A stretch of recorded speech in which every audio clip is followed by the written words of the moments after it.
Congratulations, welcome to the grand final! In OG, I forgot your team name, I think of 4 PM something, but someone from Singapore, let's go! In Op, we have mix of some Chinese from Malaysia. So I will pass it to my panel for them to introduce themselves, starting from my very right. Hi, Adriana. Good luck for the round. Hi, my name is Jeremy. Good luck for the round. Hi, I'm Lingwei. Good luck both games. Hi, I'm Nagisa. Good luck. Good luck for the round. Hi, I'm Julia. Good luck for the round. Hi, I'm Farha. I'll be your chair. For everyone's information, this room will be doing motion number 1. I'll be keeping time and I will encourage speakers to also come themselves. With that being said, Prime Minister, sorry, what? You want to get the motion? Later lah. With that being said, Prime Minister, here. Let's go take this. Like this.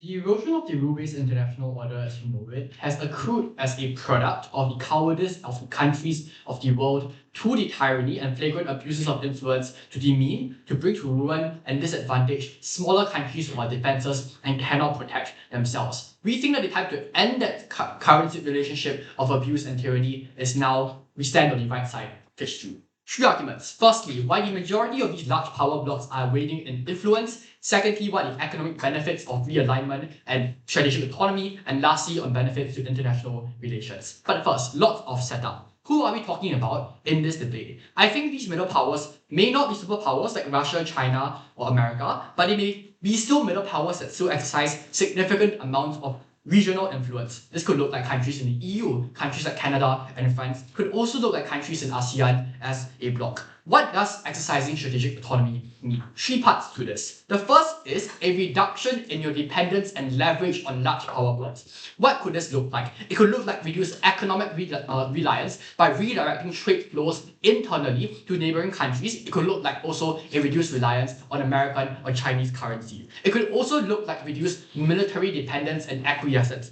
For instance, I think Spain's refusal to allow US military fighter jets to use their bases in a fight against Iran is an excellent example of this. Run more of that, run more military strength and military independence from US and reduce its exercise of NATO as a coercive military force.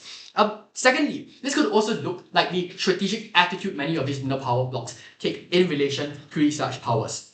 They may not express explicit misalignment, i.e. they may not agree with you in every certain circumstance. We think that the way in which they act is purely out of strategic interest. This could look very similar to what Singapore does in straddling between US and China. For instance, Singapore's majority economic relationships are with China, but the majority of our military relationships are with the US. That is the kind of strategic ambiguity that's oftentimes sector-based that we're looking at in these circumstances. No thanks. But third and most importantly, it is the increase in cooperative relationships between other middle powers who similarly exercise these kinds of relations. So the EU is an excellent example of this. First argument, why are the majority of these large powers currently facing a reduced or waning influence in the global international order? But before that, yeah. Isn't the EU aligned with the US already? No, I think increasingly, EU has become misaligned to the US. Spain has, for instance, refused to allow US air bases, US fighter jets to engage in air bases, but also especially after recent US tariffs, majority of EU trade has been redirected towards internal mechanisms. So we think that this is an ongoing process, even if it is more so now than previously. So what's the context of this waning influence? We think that the majority of the global world order is facing a trend of global disillusionment with the exercise of large power might. Several reasons for this. The first is the economic unpopularity of majority of these countries. We're looking at countries like the US, for instance, where the imposition of tariffs has already forced a process of realignment insofar as majority of these countries do not want to pay high prices for the US's benefit, but also for countries like China, for instance, where a large quantity of its goods are in surplus relative to the smaller countries because it prices goods lower, it depresses prices and therefore creates trade deficits, but also because of the creation of coercive mechanisms like debt traps vis-a-vis high interest rates and that kind of thing. But secondly also, it's the militaristic unpopularity that's increasing in recent years. This is because of the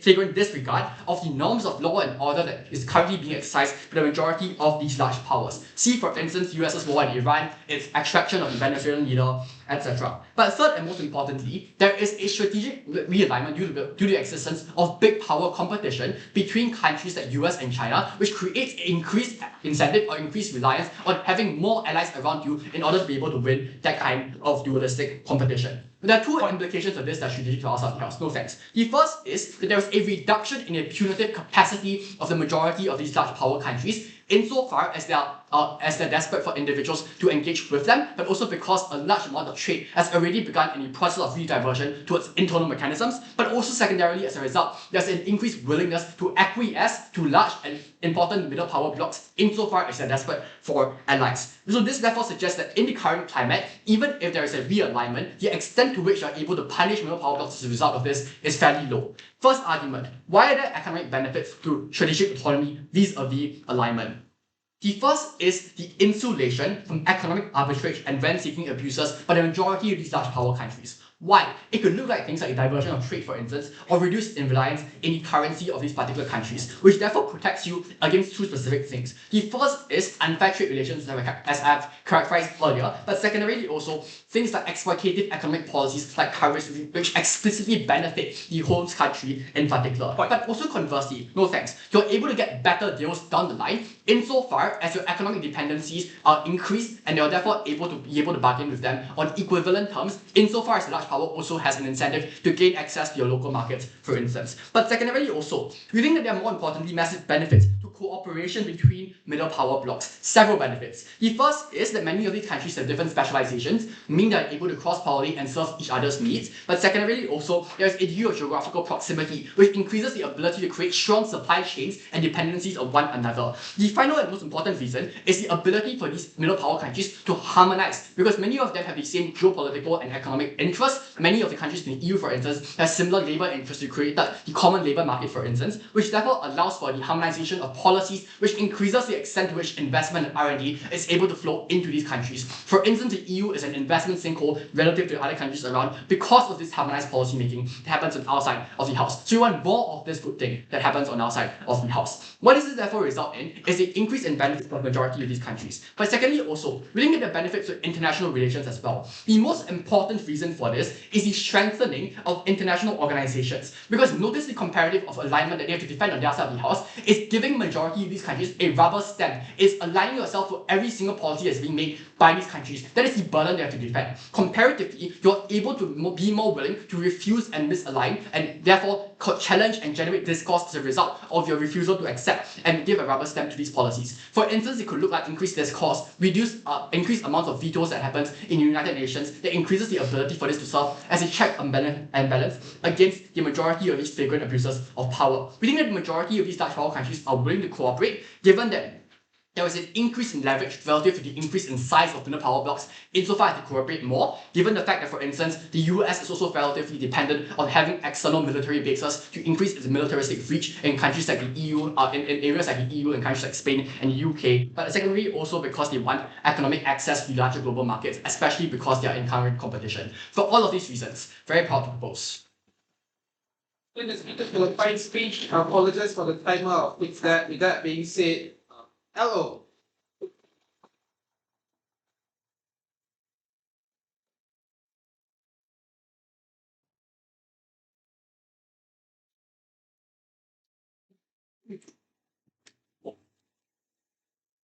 For those of you who know me, usually you will be my captive audience during my closing speech. But this is the first time Mr. Chan is in an open finals. What? With that being said, of course, first, sorry about that. I'd like to thank my teammates, Gelson and Raymond, because as all of you know, I would not be here without them. I also getting a bit emotional here. I'd like to thank my wife and my kids for supporting me. And for those of you who are recording this, Grant and Ray and Ping, do your work. Also shout out to my kids from Ipoh, from Puilam, Shenjai, Yok Choi. Thanks for trusting in me.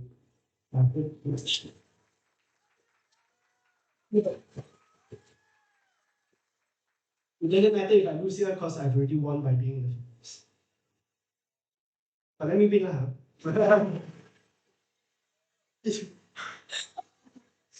Alright, cool. Let's get the sloppy shit on the way. Alright,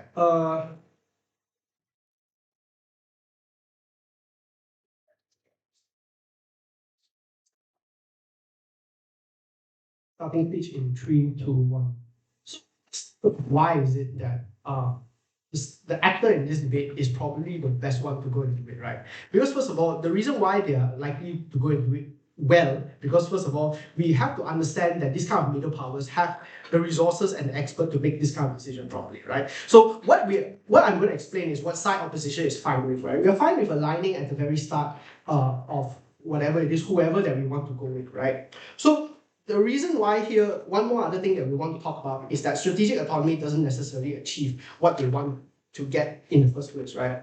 So I think my major point here directly engages with the main thing that PM wanted to talk about, so we'll just save it for later, right? So here's the thing. Strategic forces you out of many strategic autonomy at some point in time, because eventually you have to make a choice, or at the very least, the other people that in these international relations will, even if you don't formally make a choice, your decisions, your economic decisions will probably look like you have made a choice. And these people will react accordingly, and then they'll think that you have chosen the side already. So we don't think at any point in time you're able to skirt away from the fact that you're going to be neutral under your side of the house, right? Both will give you a better deals, but after that, a choice must be made eventually. You want to avoid retaliation under your side of the house, and what you want to do for your people and to protect your country is to get the protection from the power bloc you choose to align with anyways, right? So nations will eventually find out any slight inch to any form of alignment under your side of the house may be interpreted differently, and they might give you some form of reciprocation that might not necessarily be good, right?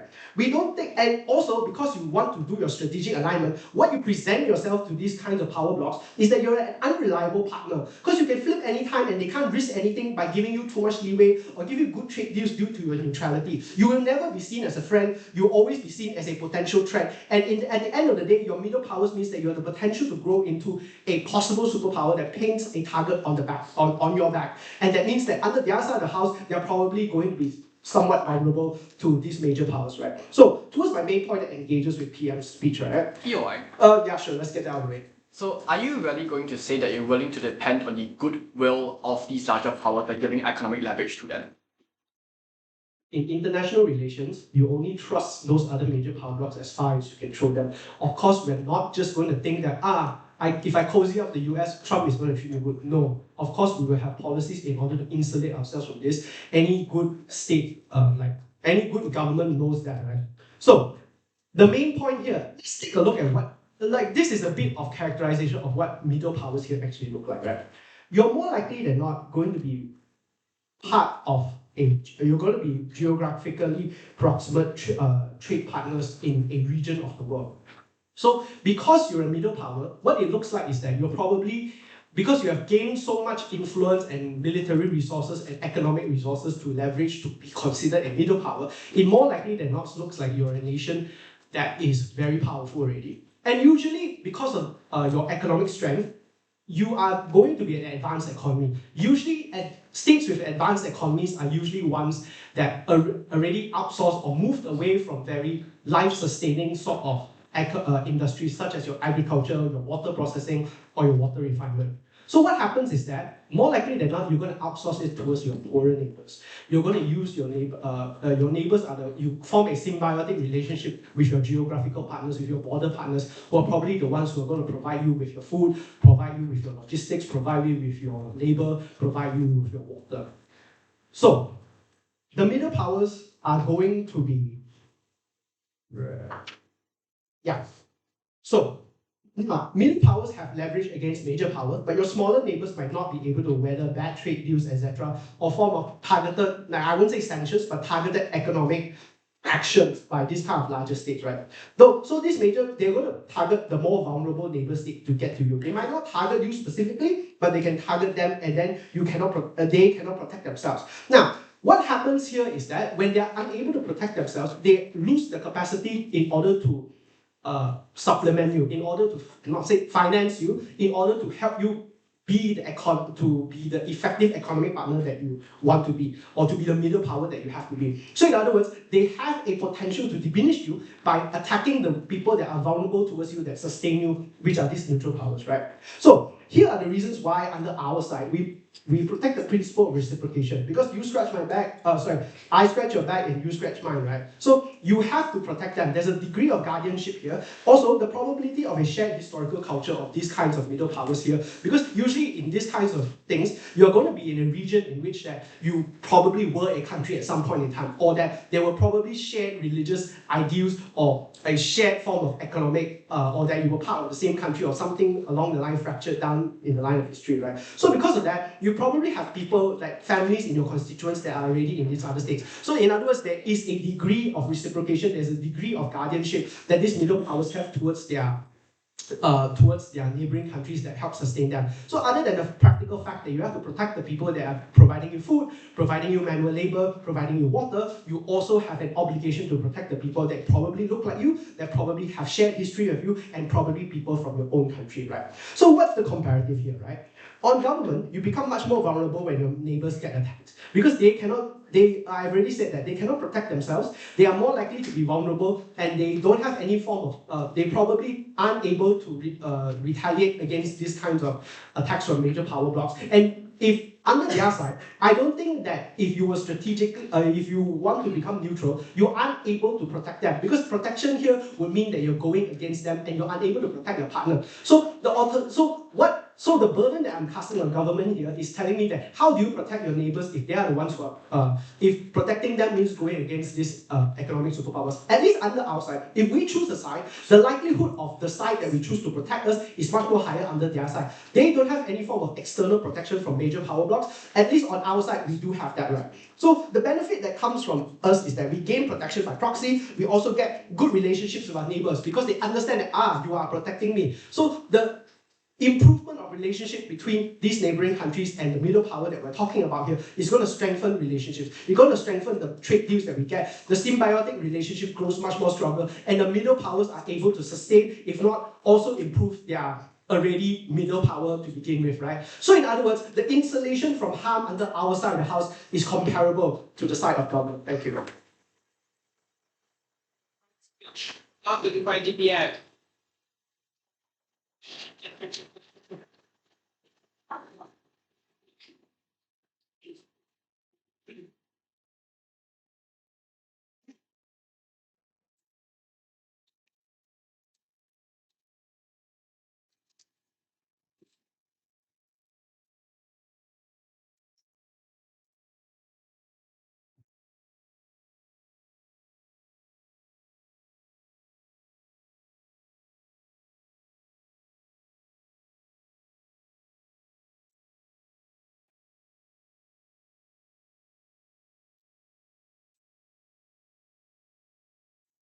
It was always the people with the biggest guns and the strongest might that get to determine the direction of the vote. It was like that during the episode of the Cold War, and it's like that today. We think it is precisely in this broken, fractured situation, in the broken, fractured, rule-based international order that we live in, that the only way for you to protect yourself is to increase your optionality and ensure that you aren't trapped in one particular bloc and become oppositional in one side of history. I'm very proud to propose. There are three things I'm going to do. First, I'm going to suggest to you that this opens you up to far more conflict. Secondly, I'm going to talk to you about how this enables economic exploitation. And lastly, on why our comparative is far better. First of all, I'm going to explain to you why this opens you up to some conflict. But before that, I want to make the difference between this very clear, because far more often than not, our debates are really, really messy. That side of the house supports alignment with major power blocks. That means you have to support them in all or almost all, in all or most aspects as allies. So they see you as friends and the expectations is far higher. For instance, Nigeria and Ethiopia cannot recognize Taiwan as a country due to their alignment with the Chinese bloc. On our side of the house, strategic autonomy suggests that middle powers get to choose on a case-by-case basis what they support. That's the whole point of strategic autonomy, because they have agency to choose. We think this likely results in two options. One is that you form blocs together as middle powers with smaller powers superpowers as well, so you cooperate and help each other independent of larger superpowers. But secondly, it means you try to choose between multiple superpowers. I'm going to explain to you what's more likely later on, but this note is an importantly good thing. Even if you're not seen as a friend, I don't think you're seen as unreliable. You're just seen as a partner that people have transactional stakes in, and we think that opens you up to far more opportunities. Now, on to the first thing. Why does this open you up for far more conflict? We think the reason is because it makes you far more oppositional. There are two reasons under this. One, alignment with superpowers emboldens middle powers to become far more aggressive. They send you arms and a lot of military support in order to further their own objectives within those particular regions. So for instance, US would send Israel arms in order to support its own agenda within the Middle East, which creates far more tension and often creates proxy conflicts that fissure these regions into very fractured states. But secondly, it's because you're seen as a threat by the other side of the global international order. Venezuela and Iran were bankrolled and backed by Russia. The fact that there are multiple blocs of superpower means that every bloc is vying for power, and the very fact that you are joining one bloc is a threat to another, and they are scared that they will lose in this contest of strength. This to suggest that you leave yourself vulnerable to all the other blocs that exist in the world. This opens you up for conflict and is very, very dangerous. That's the first harm they have to deal with. The second harm I'm going to talk about is why alignment with superpowers opens you up for the floodgates of exploitation. Core to this is the idea that superpowers are able to get away with it. There are two reasons under this. One, it's because over time, middle powers tend to build reliance on one superpower. The fact that you are reliant on them for trade, for instance, means that they become your primary export market. You have supply chains, they are there, you require their companies to buy your goods. All of this to suggest that if they pull out, you are screwed. Secondly, it is because superpowers as they develop trend towards protectionism. Cost of productions usually rises as wages improve, meaning that small to medium powers actually threaten their domestic industries and they get far more oppositional towards you. This to suggest that they are likely to exploit you with no opt-out mechanism. Note that this functions under the realistic characterization that superpowers are self-interested and they prioritize their own economic benefit over yours. This is how you see debt traps in Africa that has been loaded them with debt, or even far before that, Latin America, and how they are screwed by high interest loans by America in the 1980s. Even if exploitation doesn't occur, we say a realistic grounding means that you are vulnerable to volatility and shocks because of your reliance on one particular country and superpower. Why is it that our comparative is far better then? The first thing I suggest to you is that you're able to choose between multiple different superpowers. The reason why this is likely is because all of international relations functions on the basis of self-interest. The fact that you have particular specialties and comparative advantages means that countries are willing to select you as the partner that they want to work with. The example we gave you was Singapore. You might not have to go to that extent. So to concede here, maybe the degree of cooperation with each superpower might be smaller. So economic cooperation with China might not net you the same gains of, for example, better terms in the FTA as if you have just worked with them exclusively. But the fact that you have optionality is a great thing because this gives you leverage. It gives you the leverage in the form of big powers not being able to do whatever they want to you as a result of you being the sole economic dependence on them. The second thing we tell you is that we form middle power blocks, right? The fact that you're able to band together is also hugely beneficial because that means you get more leverage. You're able to negotiate as a bloc together with more voting power in international groups. The combined economic and military might you have is much stronger. All of this suggests that economic exploitation is far more difficult because other countries within your bloc is going to threaten to leave or not cooperate with that superpower if you're being exploited, and defense pacts are likely to be formed so that they can actually protect themselves. This answers the LO question of how are you able to achieve better defense. The third thing I want you to note, and the most important thing here, is our framing, that the reason for the fractured international order is a result of middle powers alignment with superpowers. The reason why superpowers like US and China are able to get away with what they're doing now is because all of these smaller countries has to listen to them. When voting in international blocs, they have to veto in the same way that they do. When they want foreign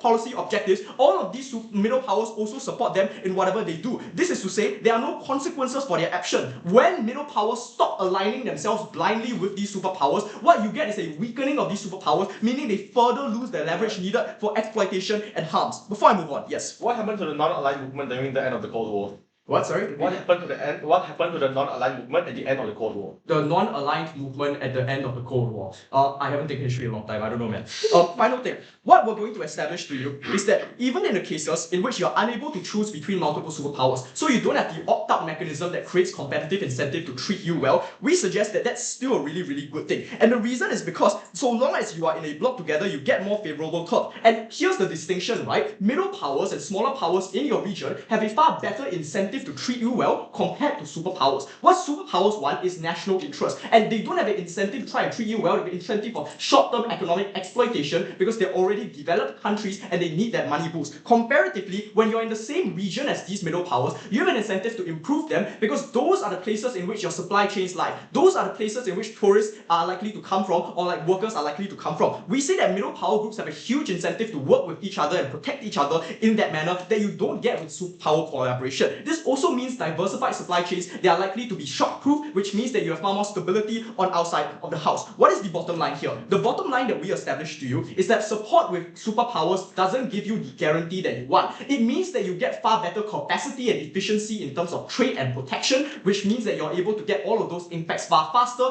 But the problem here is that there is no guarantee. We would rather a system in which better incentives were employed. That is to say, middle powers work with each other to protect their own interests because, again, no one has the leverage over another country to implore unfavorable terms onto each other. Incentive matters far more than capacity in this instance, and for all these reasons, And the speaker for the point speech, not to invite the LO.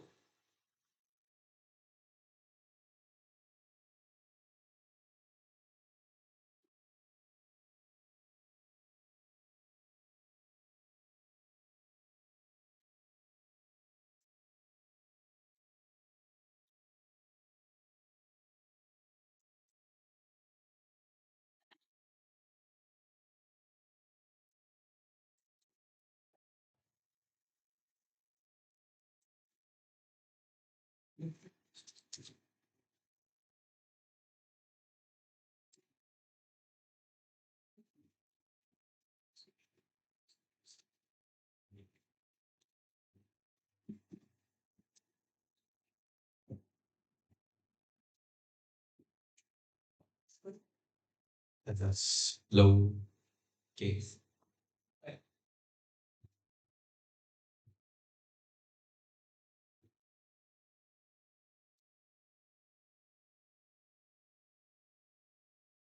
The very simple nuance that the government seems to constantly run from is that the current status of global trade is highly interwoven into a tapestry of interdependence and very mutual trade ties between different countries. Insofar as you want to campaign for some form of autonomy, for some form of independence, where you are capable of deciding for yourself, what kind of trade relations do I want to enter into? What kind of allies do I want to value myself the most? And being able to achieve the best case version or the outcome of neutrality that the Gulf seems to want to campaign so much, the only way you are capable of doing so is walking away from this global order and making yourself the new top dog for you to be able to contend with other superpowers in order for you to achieve that kind of strategic positioning. This was the burden they never chose to contend with. This was the burden they actively ran away from, and that's why they could never achieve the consequences they wanted to get on their side. I want to start this speech off with a very important strategic call out on the mechanistic misinterpretation the Gulf seems to have of this motion. Because the Gulf seems very content with just saying, oh, we can rely on regional trade, we can rely on close neighboring countries for us to be able to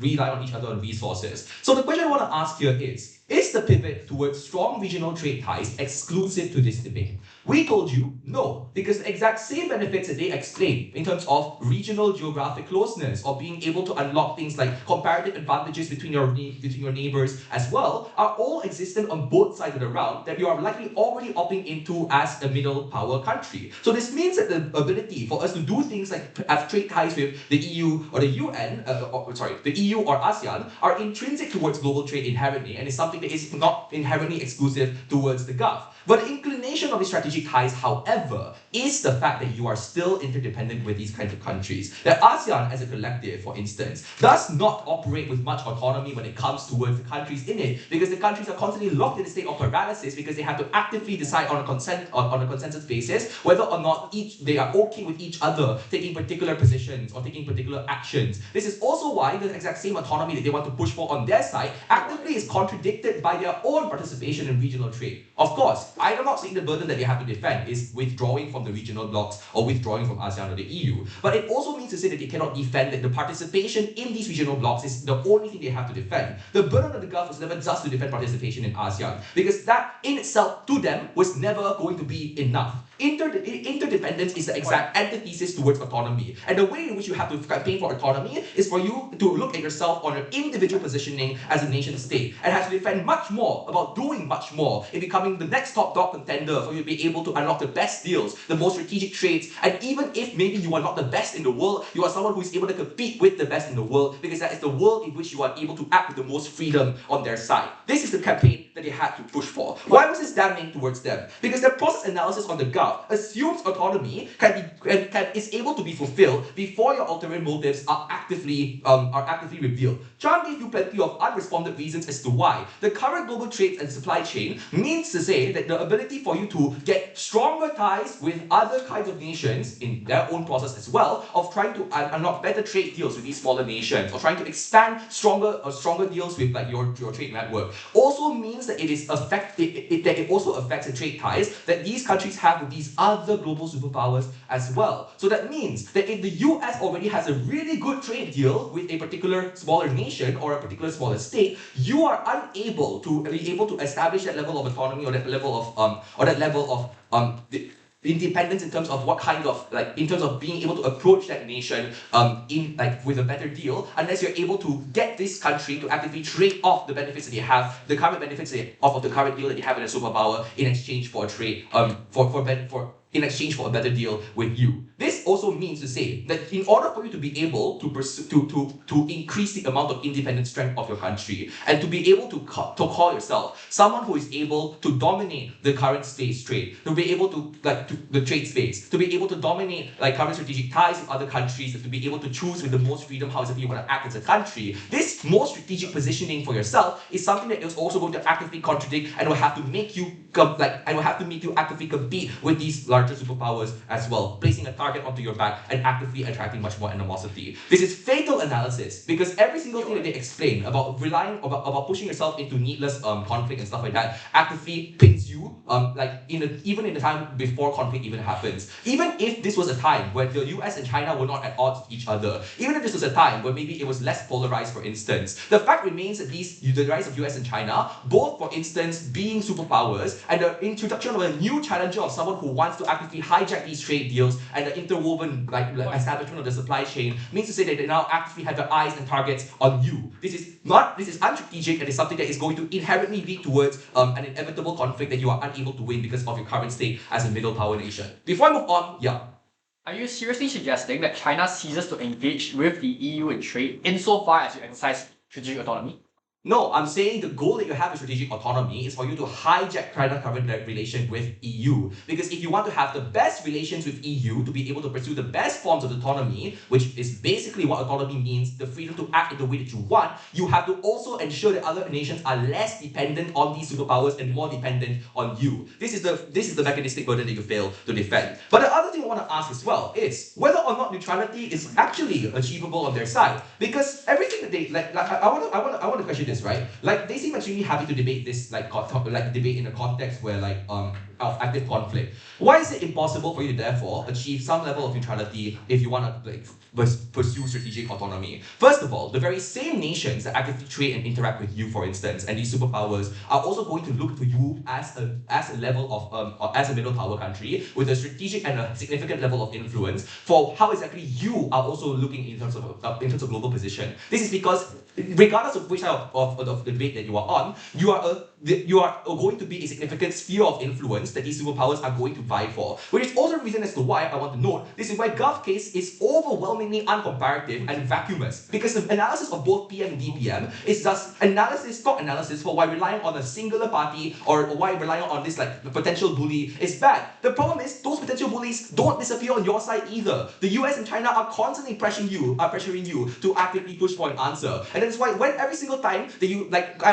jump and every single time you flip-flop and you cannot pick a side between whether or not you would align yourself with the US and China, you are also not only increasing suspicion against your country and actively encouraging these superpowers to act against your interests, but they are also further encouraging the fact that these two countries now no longer view you as a trusted ally, now no longer view you as someone who is able to increase your power exponentially. So your own mechanism when it comes to being able to establish these kinds of dominant trade relations now is actively sabotaged because you have two major, larger enemies compared towards you, and it's something that you can never handle at the moment. Then my speech right now to fight up with. That's what we need to do.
Okay, that's this. That's okay. Czechoslovakian dissident and later the first president of the Czech Republic, Václav Havel, once told the story of a shopkeeper in communist Czechoslovakia. Every morning, the shopkeeper would put up a sign in their window saying, "Glory to the workers of the world." They didn't believe it, the message of communism, and none of their customers believed it. But yet, out of fear of crackdowns by the secret police, the shopkeeper every single day put that sign in the window and perpetuated the system of oppression and fear of the Eastern Bloc. It was only when, within the Velvet Revolution, all of these shopkeepers collectively took those signs down that the system held together by silent cooperation fell, to be replaced by a brighter future for all. The world has put the sign in the window for far too long. Middle powers stood by as the superpowers of the world pursued their own interests and used international institutions at the expense of everyone else. This is the world and the pre-Trump status quo that opposition defends. What have we proven to you in this debate? We have proven to you that the time is right for middle powers to fix the broken system of international order. Number one, we told you from first, and it wasn't sufficiently responded to, that there is a reduction in capacity for retaliation. Why is there a reduction in capacity? Because nobody likes the main progenitor of this global order, which is the US, as much as they did before. There is opposition to the US because of Trump's policies that alienate his allies, that alienate the world, and remind the world that they need to shift away from this. This means that Trump has much less capacity to retaliate. This is the frame that we have told you from first. This is a frame that was not sufficiently taken down. When there is a reduction in the capacity for retaliation, there is no ability for the retaliation that they describe on their side to occur to the fullest extent. That means that so the US, cannot just punish everyone, because when they are punished, people will come and other countries will come to their aid. That is the status quo. This is why there is a golden window of opportunity in this period of time for this shift away from these superpowers to occur. But the second thing we told you is that the global geopolitical climate makes alignment with these superpowers domestically unpopular in the face of rising recognition of the kinds of abuses that have been perpetuated by these superpowers. So not just the US, but China and worker abuse, Russia and the war in Ukraine. There is rising recognition in these countries, and there will be support in these countries for their governments to do this. This means that the people in these countries can take the pain. We can take the trade-off of rising prices, take the trade-off of trade disruption, because the people in these countries understand for the first time in forever that they must take this trade-off to avoid being bullied by these superpowers. Because we have proven this frame to you, this activates our three impacts that in this debate. First, this leads to the creation of new alternatives that can replace the interconnected trade ties that Op describes. And this is, of course, a mitigation against their impacts. Why is this likely? Because there is the formation, these middle powers form blocks that are to the scale unlike anything we've ever seen before. The example of Václav Havel that I cited was in Mark Carney's speech at Davos. This is the Prime Minister of Canada pushing for the world order to shift towards a more interconnected world order independent of the powers of the US and China and Russia. This is the kind of spirit and momentum that exists in status quo, and that is the likelihood analysis for these blocks to form. Number one, there is a convenient geopolitical climate. Number two, these countries have the capacity to link to each other because they were the subsidiary countries in these blocks before. They produce all the raw materials that you need. They produce all the goods you need. When you take these countries that were producing these materials from different blocks, so Chinese aligned countries and US aligned countries, and they can work together to create new networks that fulfill the same resources that existed in those blocks individually. These synergies mean that these middle powers create blocks that are collectively strong enough to withstand superpowers. I'm not saying that they are a new superpower. They're probably going to be less powerful, less resilient than these superpowers, but they can mitigate it enough to the extent that they can survive. And we've already given you reasons why they are likely to survive this pain. So, beyond this mitigation, to our benefits that they again haven't engaged with. But before that, I'll take a point. Yeah, nice storytelling. Even if the current superpowers are really bad faith actors that really want to push us for some kind of answer, how do they interact with your country, which is a significant sphere of influence on your side? Presumably, this looks like how they interact with other neutral countries in status quo, right? Singapore, neutral. Do they screw Singapore over by tariffing Singapore to the max? No, they cooperate with Singapore in different spheres according to what they understand Singapore's interest to be. So they don't mistrust Singapore to the extent that they want to kill Singapore. They understand that Singapore makes decisions out of its own strategic autonomy and therefore always does what is best for itself. We are predictable actors on our side. We are not unreliable. We just don't act in the ways that these superpower blocs want us to in the first place. This is all, therefore the second impact. This allows countries to utilize their strategic autonomy to unlock better trade deals with these superpowers and with other countries. This, of course, is a benefit that is exclusive to our side because it relies on strategic autonomy. It relies on you having the power to negotiate your own trade deals. It relies on you having the power to fill the roles in this new world order that were previously filled by superpowers. This looks like the EU tariff deal, right? Because even though the US tried to divide and conquer with and negotiate tariff deals with individual countries within the EU, because they stayed together, they had the collective bargaining power in order to negotiate a better deal. This is what strategic autonomy looks like. It looks like the ability to say no without being punished to the same extent.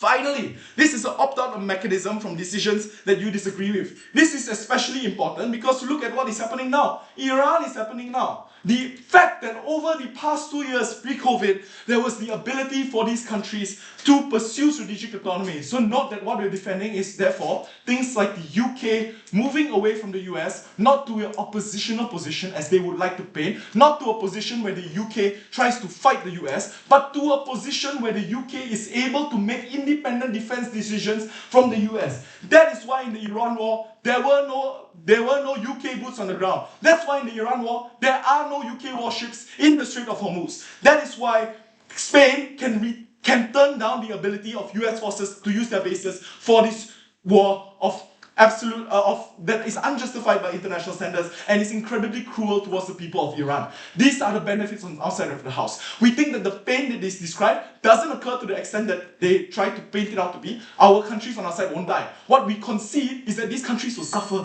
but this suffering is what makes us human. This suffering is what allows us to make humane decisions, make decisions for the good of our people, not of people far away in Washington boardrooms that don't deserve our efforts. So proud to propose. Emotional speech, Dr. Ivan Hopkin. Looking at the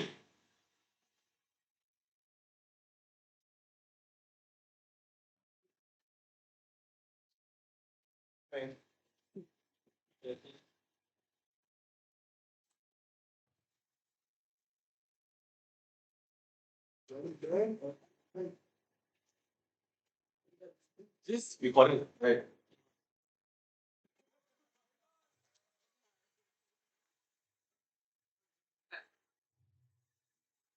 Oh. Cannot. yeah. Here.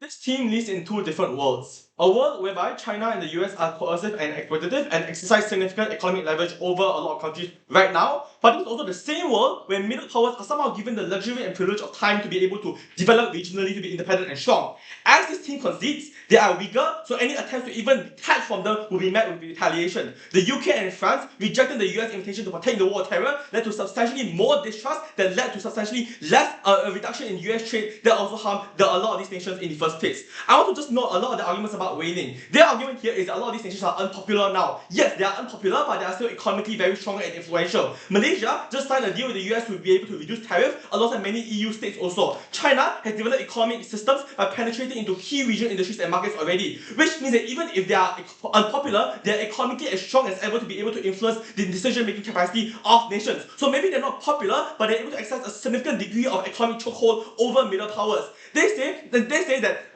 Trump can't retaliate because they're unpopular. Retaliation isn't based on how popular you are, it's based on how economically strong you are, and therefore this thing about them have like waning economic power is simply not true. Secondly, let's talk about economic benefits. I want to just note on why major powers are likely going to act benevolently when it's first instance alignment. Firstly, they often provide rapid military and economic aid such as the Marshall Plan, because the development and protection of the middle powers often benefit the major powers substantially because they get first mover advantage and therefore they're likely going to be a lot better. Secondly, middle powers have some degree of leverage to be able to prevent you from opting out. They likely want to protect you, they likely want to make sure that you have lucrative deals, they likely want to make sure that you become economically prosperous. Because on their side, if one major power has first mover advantage, it's very unstrategic for you to wage conflict because you're already at a very strategic disadvantage in the first place. But exactly, the fear that because major powers themselves know that if you opt for them, they might be at conflict, they might be at risk of like this a proxy conflict. It's the exact same reason as to why you are likely going to develop the economy, you're likely going to develop the security far more rapidly, far more immediately. So on the outside the house, that fear that this team talks about is what incentivizes a lot of these major powers to provide immediate and rapid economic and military aids in these areas, and therefore they become a lot stronger. Secondly, let's talk about harmonization. This argument only works if they're able to prove that harmonization actually occurs. Why does it not occur? Because if it is true, per their framing, that major powers are coercive and retaliatory and want to capture your spheres of influence, they will do everything at their disposal to jeopardize the harmonization process, either punitively via sanction, embargoes, or soft power exertion, or enticing our other middle powers to abandon these other middle powers and to quickly choose a side. So on their side house, this impact can only manifest insofar as they're able to prove the harmonization actually occurs. But I will give you two more reasons why it's unlikely to occur. Firstly, because a lot of these middle powers often develop regional ties within their own smaller nations, it often requires a lot of time and a lot of effort in order for them to be able to coalesce and become as strong as this team says. By the time they do so, major powers would have noticed and retaliate accordingly to prevent that from happening. So on this side of the house, they stop the process when they view that these middle powers to be a threat towards the economic system. But secondly, because a lot of these nations, even if they are aligned by the idea of being middle powers, they often have different political and economic priorities. Which is why after the post-Cold War, a lot of non-aligned nations still pick a side. Most non-aligned nations still have some degree of economic ties with either China or the US. So on this house, you inevitably have to pick a side because at the end of the day, these nations are going to be more predatory. A lot of these nations are going to be very retaliatory and coercive. Therefore, the only way to prevent them from doing so is by quickly accessing those benefits to make sure they are protected from proxy conflicts. Secondly, let's talk about the argument on these middle powers become stronger. But firstly, they never prove as to why they become stronger than major powers. So they still exercise significant economic leverage over you in the process. But secondly, it's worse on their side. If middle powers become stronger regionally and independently, there is higher stakes. The flag and the reward of capturing the flag becomes more and more lucrative and more profitable. The very hope that these states can be captured but through force or through violence is what incentivizes global powers to be more ruthless and to be harsher in exercising their soft power over these nations. And therefore, on their side house, it's likely going to be a lot worse. Save your case. Look, the fact is that this realignment has occurred for the past 5 years. Why has the retaliation that you describe on your side of the house not occurred?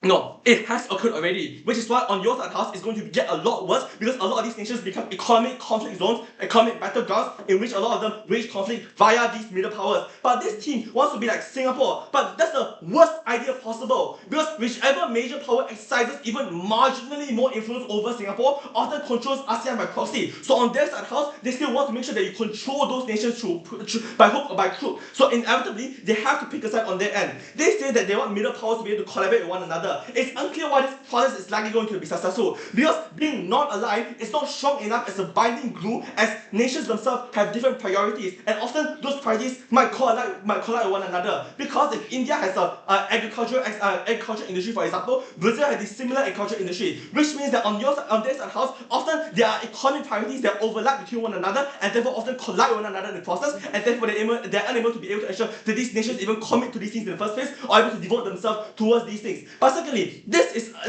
assuming if it's true, also activates how our reliance and the subsequent volatility that comes with its collapse. Not only do we prove as to why oftentimes when they collapse together, they are likely going to collapse as a result of retaliation, that activates the impact far worse. Because not only do they have more economic collapse and therefore they're likely going to suffer a lot more economically, but also means that they have no friends afterwards. Those nations are distrustful of the nations that global powers are likely going to exert their influence far more within these areas. So a lot of the arguments about harmonization simply cannot work. The last Hail Mary here is that when you when you opt into a bloc, for example, you have higher expectations to be able to conform with whatever the major party says. But that's not exactly a bad thing. It just means you're able to form the bipolar world quicker, in which nations have clear priorities of who to prioritize and who not to prioritize. Because you've already captured Singapore, for example, at the very first instance, there's less incentive for, like, say, China, for example, to want to go to the same area to capture it. Because it's just like unstrategic for you to do so, because it's already first mover advantage there. So on this house, it's a lot worse. We explain as to why, when these nations are independent, when these nations are regionally separated from both global powers,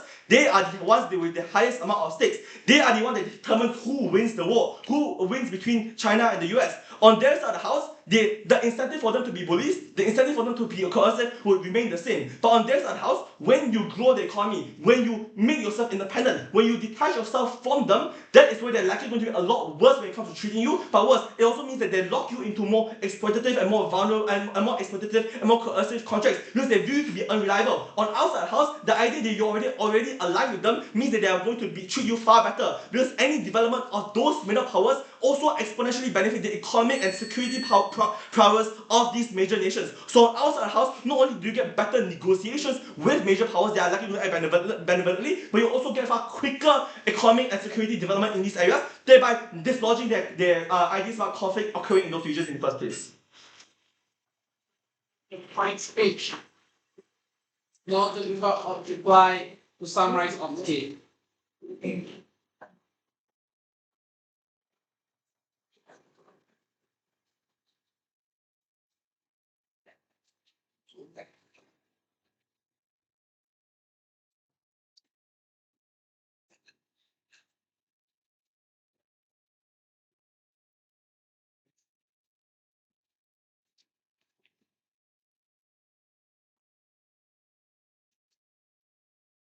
I'm going to decide the debate by asking a very simple question. How do you pursue independence in a world where everyone is dependent on each other? This is a nuance that Gov is never able to mechanize or take into account to resolve in their vision.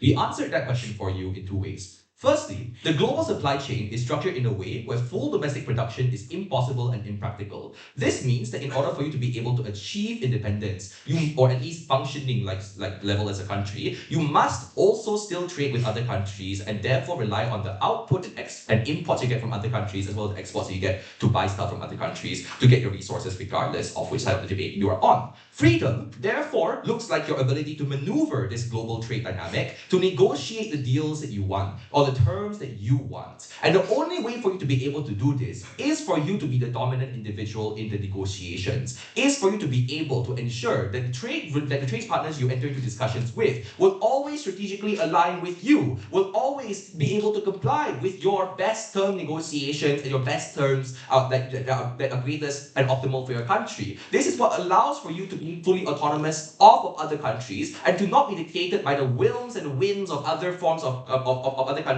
that are much more powerful than you. But secondly, the interwoven nature of the supply chain means that the trade deals you negotiate with others also affect the trade deals they negotiate with the superpowers. The reason why Malaysia will not actively pursue further agricultural exports from countries that are also actively trading with the US is because on those very same products is because the US notices when you're stealing their money, notices when you're stealing sales and trade away from them, notices when other countries are pivoting towards a world where they are more willing to trade with this up and coming middle power country and that is willing to challenge the power and status in the global trade positioning as opposed towards trading directly with them. What does this tell you about the debate therefore? If what they say is true, and that superpower nations like US and China are inherently coercive, are inherently bad faith, are always going to take stances of opposition against you if you show even the slightest bit of lack of alignment with them, then this also exists symmetrically on their side to an even worse extent because you now position yourself as a challenger of their country. You now position yourself as an individual that aims to move beyond the world order that they actively dominate and now aims to try and create your own new form of thing that is independent from them. This to them is a threat to their power. This to them is something that indicates you are opposition, you are an enemy, you are someone that I must actively subdue. But now how it's also much worse because it's not just dependent on the US and China China being at odds with each other, which is the context, the only context we've been debating in this debate, by the way. But even in context outside of conflict, where you were to look at this motion as a question of whether or not this should be the case in general foreign trade practice, the question still remains. In the case where US and China weren't at odds with each other and were okay with us coexisting in some sort of like power dynamic stalemate, you still have a target on your back because your attempt to move beyond their global positioning and to shake the global order is someone that actively sows distrust and places you as an individual that they want that they believe is something that like tips the stalemate over and is someone that actively threatens this current level of peace. Let's also deal with the positive. On our side, can we form positive deals with these superpowers? We told you very clearly in Chan and Raymond, yes. The reason for this is because when conflict and competition is no longer your primary goal and vision, and it's cooperation and the ability to align with these superpowers, your power and your influence as a middle power country now no longer becomes a threat to these nations, but a opportunity and a negotiating token. And the ability for you to leverage off of this in your discussions and negotiations with these superpowers, saying that you have the resources that they still want, that you have the ability to get the leverage over your region, and the ability for them to kind of control whatever they want with some sort of mediation and some sort of moderation from a level of cooperation, means your chances in being able to come out of these negotiations just fine, even if a little bit exploitative in our very worst case, it's always going to be better compared towards a world where you invite the animosity of these superpowers in the West. Obviously, the world is better if we could be independent of one another. But I would like to be the kind of speaker that's able to win debates of my own. The truth is, it's impossible, and debate is a team sport. This is also why I would like to also thank Chan and Raymond for this time. Thanks, speech. Now to invite God reply to summarize their case in this grand final.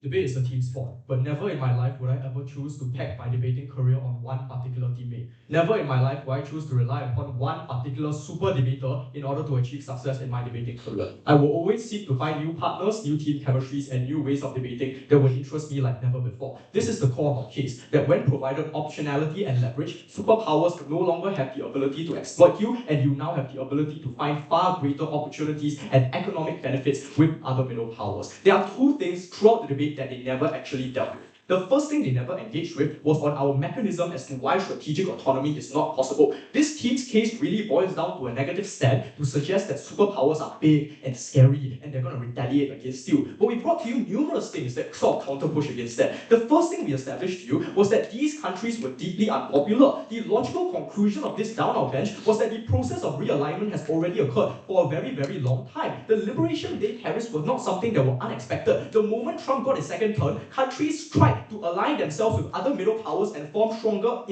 connections with each other in order to guard against this kind of situation. The reason why the Cold War examples they bring up doesn't actually work is because now these countries have already began that process. They have diversified their supply chains and looked for new allies and created new FTAs amongst each other. This is why the retaliation that these superpowers provide is not as strong. But secondly, we suggested to you that they lose significant chunks of power if all middle powers cease alignment. Trump tariffs are applied to those who are aligned with other superpowers like China and Russia. The fact that you are oppositional because you stand on one side of history is what opens you up to the possibility of conflict and economic exploitation. If alignment ceases for all middle powers, that is to say all countries no longer stand on blocks that divide the international order into multiple fault lines, then superpowers don't have the ability to exploit these people. You can't tariff everyone. The fact that you are no longer subject to these blocks means that you have the ability to prevent that. This at the very least suggests to you that strategic autonomy is possible. Even if there are growing pains in the process, we are willing to trade that off. The second thing we suggested to you was that superpowers, absent of allies, will be desperate for them. We set this up from very first, we never got a response because every country operates on the basis of self-interest. Superpowers have grown unpopular over time, and that means that they need to find allies if they don't have any. The incentive analysis that we bring to you is that if you are a superpower and now you don't have allies, the immediate thought you have is not to make more enemies because these people don't like you. is to make them like you. And the way you do that is through cooperation, which is why on our side of the house, when you seize alignment, what you do is partnership. You try to trade with these people, but maybe not militarily align yourself with them. This is the kind of thing that's entirely possible only on our side of the house. But secondly, I want to establish to you that even if we get all of the harms that we talked about, that team talked about, the second thing they never dealt with was that superpowers have no incentive to treat you well. And this is the core of the case and the core problem setup that Joshua brought to you from first, which was that superpowers always exploit you. When who you can align with is based on your attitudes on each superpower, you have no leverage. You can't form a anti-US mini bloc in the US bloc. Middle power blocks and other blocks are no longer going to be able to fight against these superpowers when they are fractured in the manner that they do in that side of the house. On our comparative, you get the leverage that's needed for you to survive.